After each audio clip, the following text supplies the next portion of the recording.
going to take a minute to go over some functionality that was actually enhanced a bit based on some feedback to a feature we added a couple of releases ago. Specifically, it's around copying of a formula from one formula to another. So if you have a base formula and you want to make a copy of it, make some changes for a new formula. That's the scenario we're talking about. So more specifically, we added this capability to two features I want to highlight. One is the ability to copy from one formula to the next. I'll go ahead and just create my new formula first. So say test 1 to test 1 is fine.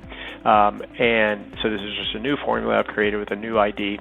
And what you'll see is this icon shows up. It's our copy function, and it's basically going to say, what do you want to copy from? What is the source base formula you want to use as a template to copy into this new formula? In which case I can come in and say, I'll just go ahead and pick up my red oxide primer formula, go ahead and pick up version 0, and I'll just go ahead and say I want to bring over everything from my Vicinity Red formula over into my new Test 1 formula. This isn't anything new. We've had this for quite some time. But instead, what is new is we now have an error checker, error trapper that basically goes and looks for any components that were in the base formula that have been obsoleted or blocked for product development. Now, block for product development for us is something that we added a while back, giving the ability for you to have inventory items in your system that you no longer want to use again in a subsequent version. So for example, let's go back to that red and we'll talk a little bit about that. So this is that core base formula that we were talking about. I know this formula. I set up this scenario. This particular item has been obsoleted in my R&D database. In other words, I'm saying I no longer want to add this to new formulations. And we added this a few releases ago, and it's in this block section. This item is blocked for being used on a new formula. This was causing a challenge, and a copy from one formula to the next was brought to our attention after it was released. So we've given the ability to be able to deal with this block. Let's talk a little bit about that. So this item, R&D has said we can no longer use it in formulations. So what we've done in formula entry is we've given a dialog box that allows some control over this. So let's start our process again and say test 1. And there's my copy. I'll go ahead and say I want to copy from that red formula that we were talking about, that red version 0.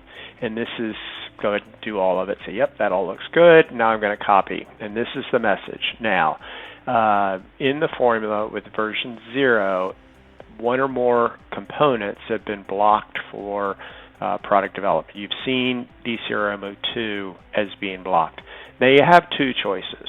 One is you can bring in the formula as it is, but eliminate DCRMO2. We're not going to bring it into the new formula. It'll just be a blank line. You won't have anything there. That is one option. The other option would be to go and assign a replacement component, a replacement inventory item for this. And I'll just go ahead and pick up anything at random that isn't that blocked one. And I'll go ahead and pick it up. And now it's got a replacement item, and we can copy with substitutions. And it's going to go over and do a one-for-one substitution. It's going to substitute DCRMO3 for DCRMO2 in this one formula as it comes in to create the version test, or the formula test 1 version 0. That will get us through the scenario, allowing you to get that copy done, and here's that item that has been substituted from DCRMO1 to DCRMO3. Allowing you now to change it if you need to, change the quantities accordingly, etc. So it really just gives a lot more flexibility and a lot more control, and it doesn't lock you when you come across this scenario. So take a look at it. It's something that we added based on feedback from users. We really appreciate that. We're able to get it into this release to make some people's lives a little bit easier. Anyway, let us know what we can do to help you out, and we'll talk to you soon. Thanks a lot, and have a great day.